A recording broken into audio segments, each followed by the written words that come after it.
Matt Olson is quietly not just having a good year, but a great year. But are there reasons to believe that this is a different version of Matt Olson? We'll talk about that on today's episode of Locked On Braves. So let's get into it.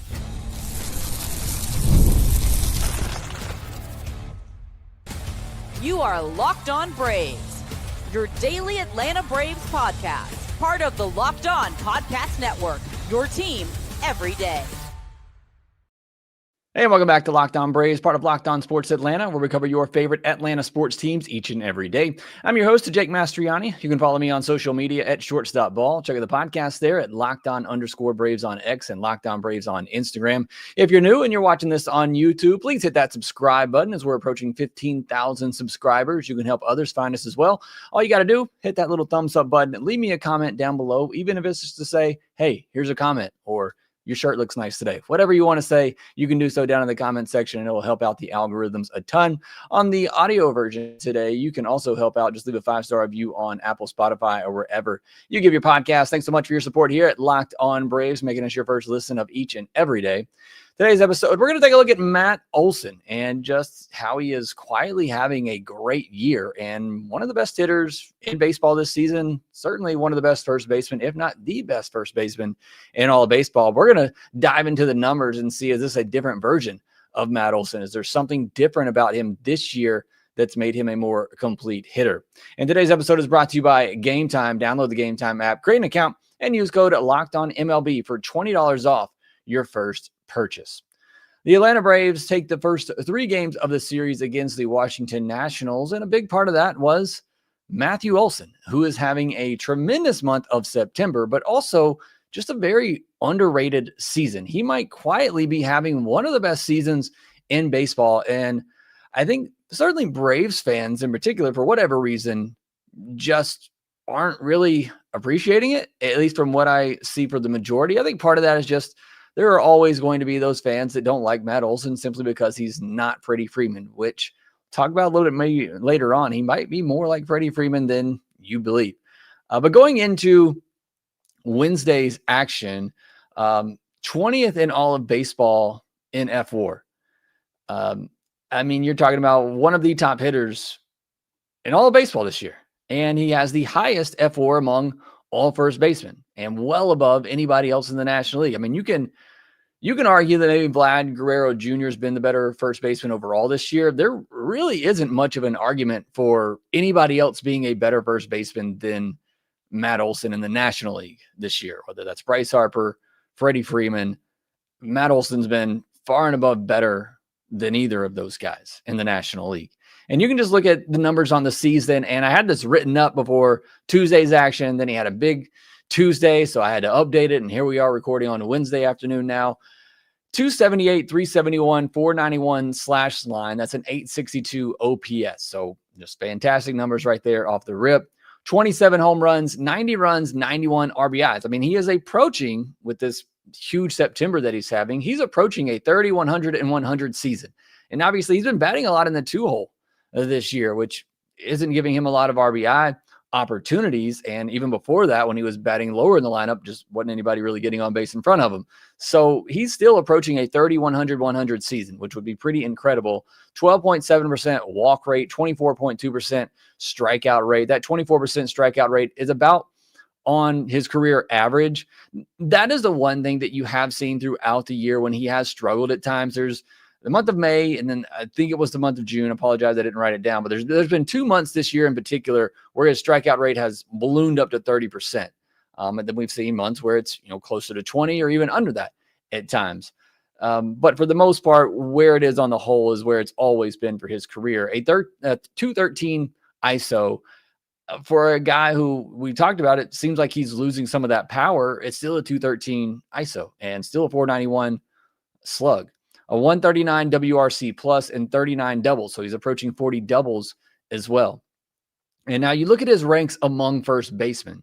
Games played, he's right there. He and Pete Alonso tied for, playing in every game this year. Home runs, he's 5th. Doubles, he's tied for first with Freddie Freeman. Runs, he's 2nd. RBI, he's 3rd. Walk rate, he's 1st. Batting average, he's 8th. On base percentage, he's 2nd. Slug, he's 5th. WRC plus, he's 2nd. F4, he's 1st. Defense, he is 3rd. So again, you look at all of those numbers and he's easily top 3. And like I said, when you put it all together and you take into account the offense along with the defense, he's probably going to win another Gold Glove this year. Great play to end the game, or in the 9th inning, or the 10th inning at least, on Tuesday night, running up against the wall. Hopefully he's okay and those knees are fine. Still waiting to see a lineup on Wednesday afternoon to kind of verify that everything's all right. But he is just a great defensive player and the total package, which is why he is, in my opinion, unbiased opinion, he is the best first baseman in baseball this year. But even you just look at his ranks among all hitters, F4, he's 20th. So right there, you can say he's a top 20 player in all of baseball. His runs, he's 22nd. RBI, he's 20th. Walk rate, he's 17th. Average, he's 27th. On base, he's 12th. Slugging percentage, he's 22nd. WRC plus, he's 11th. So again, it's not just among first basemen where I think he's been the best all year, or 1-2, however you want to debate that with he and Vlad Jr., but just among all players, he's a top 20 player this season. And I don't think many Braves fans, if you just ask them straight up, do you think Matt Olson's been one of the 20 best players in baseball this year? I think many Braves fans would probably say no. And it just feels like he's being overlooked, underrated. And I think a lot of that amongst Braves fans is just still that unfortunate feeling of losing Freddie Freeman, which I get. It hurts. And it still hurts me. I wish Freddie Freeman would have been a Brave for life. But don't let that take away from the fact that you still have a great first baseman in Matt Olson, and somebody who this year has been one of the 20 best players in the game. I mean, that's just the reality of it. And pretty clearly the best first baseman in the National League and the best first baseman overall. And I think the other thing that goes a little bit overlooked about Matt Olson, we talk about the inconsistencies with a lot of these Braves hitters, and many of them do have some inconsistencies. And even Matt Olson at times, I mean, every player is going to go through a cold streak here or there. But you look at the month-by-month numbers for Matt Olson this season, and he's been pretty consistent. You look at his March, April numbers, 767 OPS, not great, but a 121 WRC plus. In May, an 814 OPS and a 118 WRC plus. June, 938 OPS, 161 WRC plus. So a huge month there. Dipped it down a little bit in July. I think those were the 2 months, May and July in particular, where he had the 30% strikeout rate. But in July, 748 OPS, 111 WRC plus. Not great, but not detrimental. August, 840 OPS, 135 WRC plus. September, 1247 OPS currently with a 232 WRC plus. Those numbers actually went down after Tuesday's doubleheader, where he had a home run, a triple, and a double, and those numbers went down. That's how good he's been in September, because like I said, I had this written up before those games and had to update them afterwards, and those numbers went down. It's just crazy to think about with the day that he had on Tuesday. But you still look at that consistency. He's been well above average, according to WRC plus, in every month this year.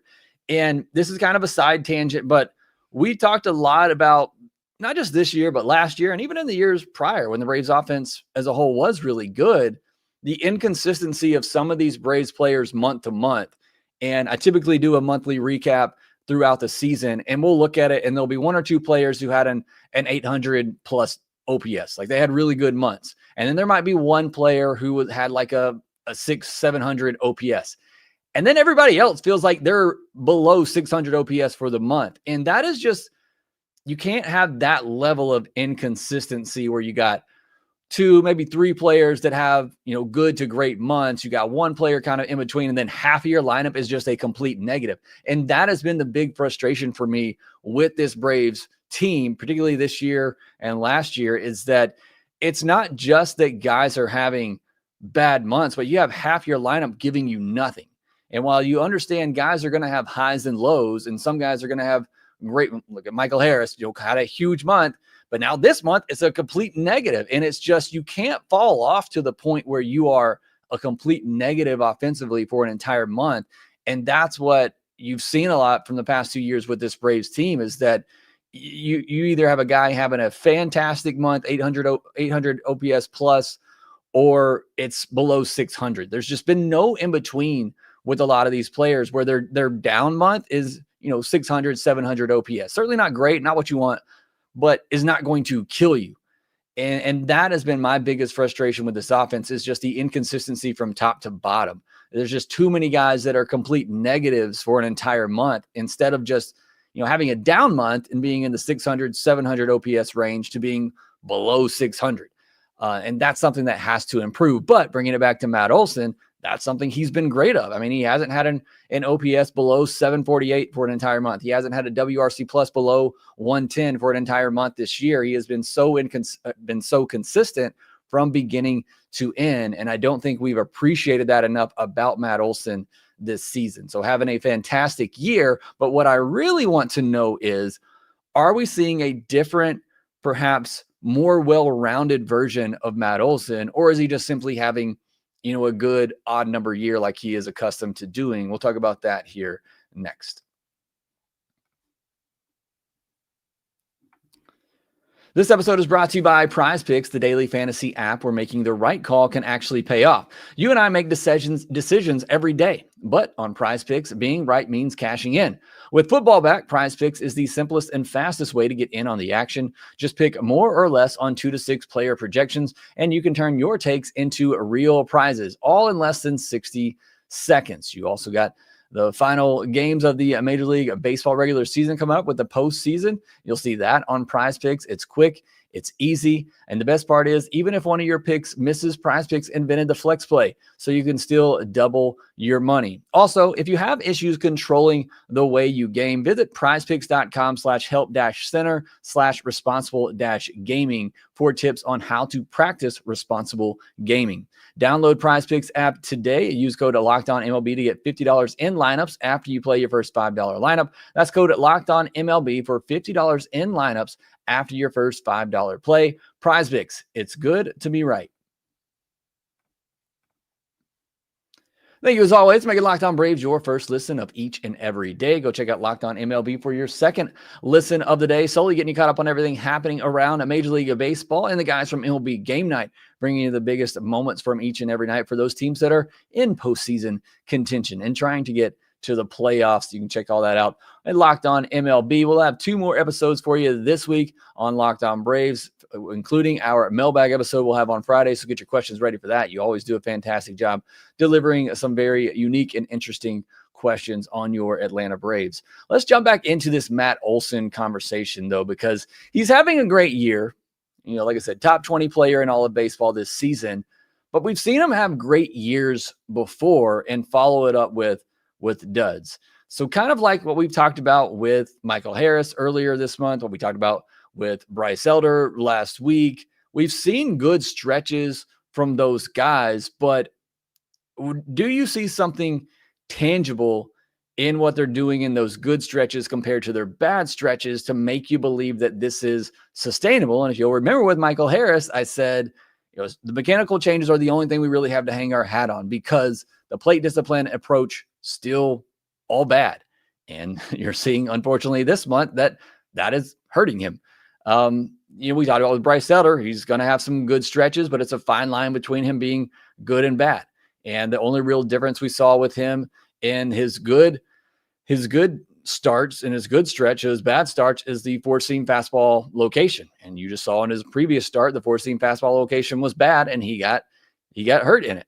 And so that's what I wanted to look for with Matt Olson. I wanted to look at the year-by-year numbers and see, is there something he's doing different this year that you can tangibly see that could give us hope that he could do this again next year? Because you look at his year-by-year numbers, 2021, 5 F4, really good. But then 2022, 3.1. 2023, 6.6. Obviously an outlier for many Braves players, and many players, not just Braves players, but many players across the board. But then 2024, 2.6. And then this year, he's up to 4.7 at this point, could potentially reach over 5 again. So you've seen this up and down trend for Matt Olson throughout his career. Worth noting, 3.1, 2.6 F4 years as your down years, not terrible. Still a really good player. But we obviously want to see him more of the 4.5 to 5 type of seasons like you saw in 2021, 2023, 2025. One thing that clearly sticks out in these good seasons compared to the bad seasons is the batting average. You look at his batting average by year. In 2021, it was 271, but in 22, It dipped down to 240. And then in 2023, it was up to 283, 2024 down to 247. And now in 2025, it's at 278. So you've seen it. That's been a very big fluctuation in his good season and his down seasons is the batting average. So what are we seeing different for this version of the good Matt Olson in 2025? Is he becoming a more well-rounded hitter? Is he becoming more like Freddie Freeman instead of that 3 true outcomes type of hitter? He's always done a good job, taking his walk. He's always done a good job with power, and he's always struck out a good amount, although 24% strikeout rate in today's game, not all that bad, but he's more so been type of 3 true outcomes type of player. This year, it feels like he's becoming more of a well-rounded overall hitter. Now, his strikeout rate, it's about the same in all 5 of those seasons. His walk rate, it goes up and down about 3 to 4%. Obviously 3 to 4% up in his good seasons, 3 to 4% down in his bad seasons. But even in his bad seasons, it's still over a 10% walk rate. His isolated power for this year would be among the lowest of his career, starting a trend we saw last year. But it's still well above league average. But we have seen the power start to dip down in the past 2 seasons, 2024 and 2025. His BABIP is incredibly high this year. And that's something we have to take note of. It's easily going to be the highest mark of his career, but is there an explanation? Because you see players with high batting averages on ball in play, but it's because they put the ball in play more and they put the ball in play in a certain direction, which kind of hints to what we might be talking about here in a second. Or has he just been extremely lucky this year? And that is certainly, part of it. His exit velocities, his launch angles, his barrel rate, they're all within normal ranges of his career mark. So nothing really abnormal there. However, the one thing that is a bit of an outlier is his hard hit rate, which is 4% higher than his career mark and 7 points higher than it was last year. 2023 was the only year there's a higher mark. And again, 2023 comes with somewhat of an asterisk at this point. But his hard hit percentage is up a pretty significant amount this year, especially compared to last year, but even over his career. Line drives are on par, but he's actually putting the ball on the ground more and in the air less this year, which is interesting and leads me to believe that just reading that, along with his batting average on balls in play, would lead me to believe that perhaps he has just been a bit more lucky this year. And like I said, that is probably part of it. But you combine that with the fact that his hard hit rate is up, which means obviously you're hitting harder ground balls, which are going to get through more often. But here's the one thing I've noticed with my eyes that I was hoping would be confirmed looking at the numbers. And it is to a degree, but not maybe completely as much as I thought it would be. Olson's 28.6% opposite field rate is the highest mark of his career and almost 5 points higher than his career mark. And that's the one thing that I saw with the eye test. It seems like Matt Olson's going to the opposite field a lot more, specifically, in 2 strike counts, shortening up and just shooting a ball the other way, a la Freddie Freeman. That is just something with the eye test that it feels like has happened a lot more this year. And so with seeing that his opposite field rate is higher than it's ever been in his career, that kind of confirms what I've seen with my eyes, while his pull rate is down 5 points. And generally with a guy like Matt Olson and his swing profile for power, you want him pulling the ball in the air. And that's what you've heard for so many years. You want sluggers pulling the ball in the air because that's what's going to get to their power. And it feels like Matt Olson has kind of gone away from that a little bit this year. And like I said, just by the eye test, it feels like we've seen Olson shoot the ball the other way more for hits than we ever seen before. And that could be a tangible approach change that could be leading to better batting average. But I pulled the numbers on opposite field swings, pulled swings, and center swings, comparing from 2024 to 2025. So bear with me. I'm going to throw a lot of numbers at you here. But on opposite field swings this year, he has 22, and these were numbers going into Tuesday. So this doesn't include Tuesday's games. But opposite field swings in 2025, he's hitting 359. In 2024, it was 357. So clearly, his numbers are really good when he's able to go the other way. His line drive rate on opposite field swings this year, 22.7 compared to 21.2 last year. That's about on par. But here's the big difference. In 2024, his ground ball rate on opposite field swings was 20.4%. And this year, it's down to 14.3%. So remember, I said his ground ball rate overall is higher, but not on opposite field swings. On opposite field swings, his fly ball rate is actually up to 63% compared to 58.4% last year. So on opposite field swings, he's putting the ball in the air more. He's also hitting the ball a little bit harder, but not a lot. 32.8% hard hit rate on opposite field swings this year compared to 31 last year. And his medium hard hit balls is about the same too. So really, that's the one thing I was expecting to see a big difference in. Like I said, overall, he's hitting the ball the other way a lot more, but just comparatively to last year, the numbers are pretty much the same, which just tells me and confirms the fact that when you go the opposite way, he's going to get better results. That's what that tells me. Like I said, the results are pretty much the same, but it confirms that you shoot the ball the other way, you're going to have better results for Matt Olson because teams are going to be pulling you or going to be shading you as much as they can to pull the baseball. Now, his numbers on his pull swings, 383 average this year compared to 389 last year. So again, pretty much right on par. His line drive rate, 20.8% this year, 22.6% last year. Here's the big difference. Here is where you are seeing the big shift from ground balls to fly balls. This year, his ground ball rate on pulled swings is 58.4%. Last year, it was 45.2%. Meanwhile, his fly ball rate on pulled swings went from 32.1% last year down to 20.8% this year. So it feels like, that's a huge difference. It feels like he has changed his approach from, pull side ball in the air to pull side ground balls, which again, I want Matt Olson hitting home runs, but it feels like he's finally taking advantage of the shift restrictions. And that's partially, how many times have you seen Matt Olson pull the ball through the right side on the ground this year?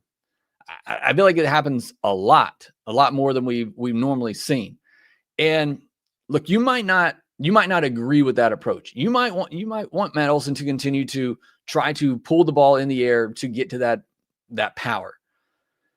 But in order for him to be a more complete hitter, it might be the right approach with the rule changes to allow for left-handed hitters to pull the ball through the right side more often. And again, we can debate on whether or not that is the right approach, but it does feel like a tangible change in Matt Olson's swing this year to pull the ball on the ground more, which has led to more balls getting through, and he's hitting the ball harder as well, just overall. Now, the hard hit rate on his pulled swings between last year and this year are pretty much the same, but he's hitting the ball hard, and he's hitting the ball hard on the ground to the pull side. And with the shift restrictions, I feel like he's taking advantage of those rules this year, and it's leading to more hits. That's where I'm seeing the big difference for Matt Olson this year. This is also another key difference. His numbers on balls hit up the middle this year. He's hitting 414 on balls up the middle this year. Last year, just 285. And this is another big one. So the first big one is on pulled swings. Again, I came into this looking to see a big difference on opposite field swings, and that's not where the big change was. The big difference was on pulled swings. He's pulling the ball on the ground more, but on his up the middle swings, he is hitting the ball a lot harder. 42% hard hit rate on balls hit up the middle compared to 31.2% last year. And you've seen that batting average go from 285 last year to over 400 this year on balls up the middle. So that's two really big changes in where he's hitting the ball and how he's hitting the ball that I think has made a big difference in his overall approach this year and making him an overall more well-rounded hitter that can hit for some average as well as power. So those are two of the key differences. His 23.6% outside of the zone swing rate would be the lowest in Atlanta. So he is chasing less But he's also swinging in the zone less. His zone swing rate is down, and just overall his swing rate is down, going along with that more patient approach that we've seen from a lot of Braves hitters this year. So his swinging strike rate is down, but his called strike rate is up. So that's really just kind of noise there. It's been a little bit more patient approach. So you've seen him chase less, but you've also seen him swing at less pitches in the zone. I think the key overall in what I found and looking at the numbers is that pulled balls, he's pulling the ball on the ground more. He's hitting the ball harder up the middle more. And that's the reason for the biggest change we've seen in Matt Olson this year. And not just the power being down, because like I said, not pulling the ball in the air more is leading to less power. Like that is just a given, but I think it is leading to more batting average. And it's just, what type of hitter do you want? Everybody loves Freddie Freeman. That's Freddie Freeman. I mean, he is the more well-rounded player where he's going to hit 270, 280. In case of Freddie Freeman years, he'll hit 300, but he might only hit 20 to 30 home runs. And so it's just, what type of hitter do you want Matt Olson to be? I mean, obviously it comes down to what type of hitter Matt Olson wants to be, but that feels like what he is kind of changing to, into being a guy that can hit for some power, but also be a more complete hitter that can hit for average and be more consistent. And I think overall that's probably more of the hitter that I want Matt Olson to be. It might not be the hitter the Braves thought they were acquiring. They probably thought they were getting a guy that's going to hit 40 to 50 home runs. But do you take a 10 home run discount for a more consistent hitter with a higher average? And again, I'm not trying to sway you one way or the other on that, but I think that's where Matt Olson is with these changes and just the type of hitter that he's going to be. So a lot there. Obviously, let me know your thoughts in the comments section below. A lot of numbers I've thrown at you there, but let me know your thoughts. If you agree, what type of, would you like Matt Olson to just go back to the 3 true outcomes, to see more power, to see more 40, 50 home run power out of him? Because he could do that if he goes back to pulling the ball in the air. Or do you like this version of Matt Olson better, where he can hit for more average, maybe be a little bit more consistent, but it's going to come with some less power? All right, next we'll get into the games against the Nationals on Tuesday and wrap things up. We'll do all that here next. Most people can't name all their financial accounts or even what they're worth, whether it's 401ks, properties, or investments. And when you don't have the full picture, you can end up leaving money on the table. That's why there is Monarch Money. It's an all-in-one personal finance tool that brings your entire financial life together in one clean, easy-to-use interface on your laptop or your phone. Monarch does the heavy lifting for you. You can link all your accounts in minutes, see clear data visuals, and get smart categorization of your spending, and finally feel in control of your money without ever touching a spreadsheet. Do you have subscriptions that you forgot you were paying for? I did, and then I was able to find them through Monarch Money and get them canceled real quick, saving me some money every month. And it also helps budgeting for couples. Me and my wife have been using Monarch Money for a little while now, and it's been great in helping us be on the same page, knowing how much money we have to spend, what money is coming in, and it's been really great for me and my wife. Don't let financial opportunity slip through the cracks. Use code LOCKEDONMLB at monarchmoney.com in your browser for half off your first year. That's 50% off your first year at monarchmoney.com with the code LOCKEDONMLB. There's nothing like catching a baseball game live, the energy, the crowd, the chance to see your team in person. But actually getting tickets, that's the tough part. You got queues, login screens, surprise fees. It takes all the fun out of it. That's why I use Gametime, the app that gives you the advantage back. Gametime is fast, easy, and backed by the Gametime guarantee. So you'll always get 100% authentic tickets delivered on time and at the best prices. Plus, all fees are included. So the prices you see, that's the price you pay. The app is super simple. You can even see the exact view from your seat, and they have zone deals. Just pick the section and Gametime picks the seats and you save big. I just used them last weekend to go to a Braves game, and I got last minute tickets, great deals right there on Gametime. So download the Gametime app today, create an account, and use code LOCKEDONMLB for $20 off your first purchase. Terms apply. Again, that's promo code LOCKEDONMLB for $20 off. Just swipe, tap, ticket, go. Download Gametime today. Well, again, thank you as always for joining us here on today's episode, especially those who are here with me live. Shadow Ninja, Bobby He, as was 96, Doug, Scott. Thank you all for joining me here on today's live episode. Shadow Ninja says, do you think we'll be able to reach 500 before the playoffs? No, and I hope not, because at this point, I just want a really high draft pick, because there are some, I posted this on my social media account, or I reposted it, I guess, on my social media account on Wednesday, because MLB Pipeline put out their top 20 college prospects, and there are some really fun names on there. Obviously, we're hoping for Rock Chalowski or Justin LeBron, but even if not, there's Tyler Bell's a really good young shortstop from Kentucky.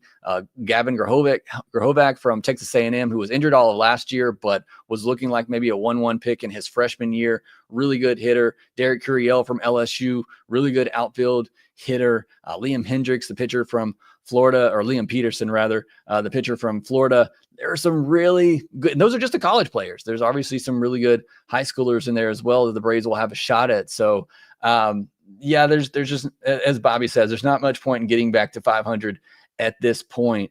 Doug, thank you for your kind words on the breakdown of Olson. Hope you all enjoyed that. I know that was a bit of a deeper dive, but it was fun. I like doing that stuff. I wish I had more time to do more of those deep dives, but thank you so much for doing that. But yeah, at this point, it is just, like, it was fun to watch the Braves win a couple of games on Tuesday in the doubleheader.